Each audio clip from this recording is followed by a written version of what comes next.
A fragile peace hangs in the balance as Israeli hostages return home 2 years after their capture. This story is a roller coaster of emotions and a testament to the complex dynamics of the region. Trump's triumph or temporary truce?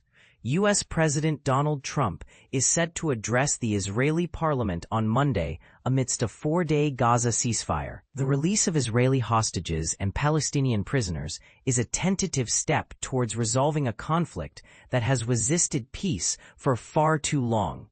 Trump's Knesset speech follows a devastating war, sparked by a Hamas attack in 2023, which resulted in thousands of casualties and hostages.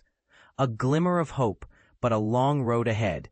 The truce and prisoner exchange offer a ray of hope, but the loss and devastation remind us how distant a lasting peace truly is. Progress now depends on global commitments, which will be discussed at a summit in Egypt's Sharm el-Sheikh, led by Trump and attended by over 20 world leaders.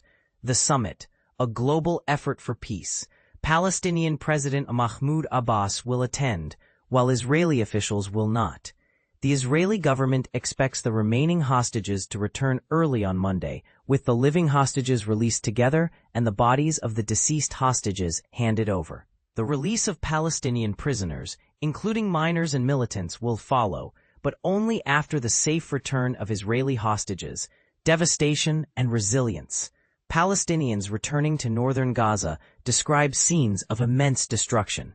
Rami Mohammed Ali, who walked 9 miles with his son, expressed joy at returning home, but bitterness at the destruction. Mixed reactions for Netanyahu and Trump. In Tel Aviv, a large crowd cheered Trump's special envoy, Steve Witkoff, but booed Netanyahu, accusing him of prolonging the conflict. Trump will address the Knesset, an honor bestowed upon only 4 U.S. presidents before him. He is regarded by many Israelis as a great friend and ally. However, Netanyahu faces criticism, including from hostages' families, for his role in the conflict. Trump's plan, a controversial path forward.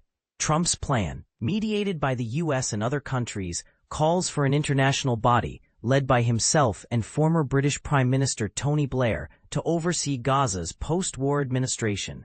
This has raised concerns and questions. How will Gaza be governed when the fighting ends? What will become of Hamas, which has refused to disarm? Tense negotiations and uncertainty. Israel and Hamas are engaged in tense negotiations over the release of Palestinian prisoners. Hamas fears a breakdown in the deal, as Israel has backtracked on a previously agreed list, excluding senior militant leaders.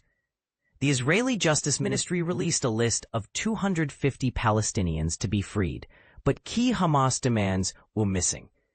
A delicate balance. Once the hostages are back, Israel plans to destroy Hamas's tunnel network. Palestinian analyst Akram Attallah believes the Trump plan favors Israel, allowing it to dictate terms and shift blame.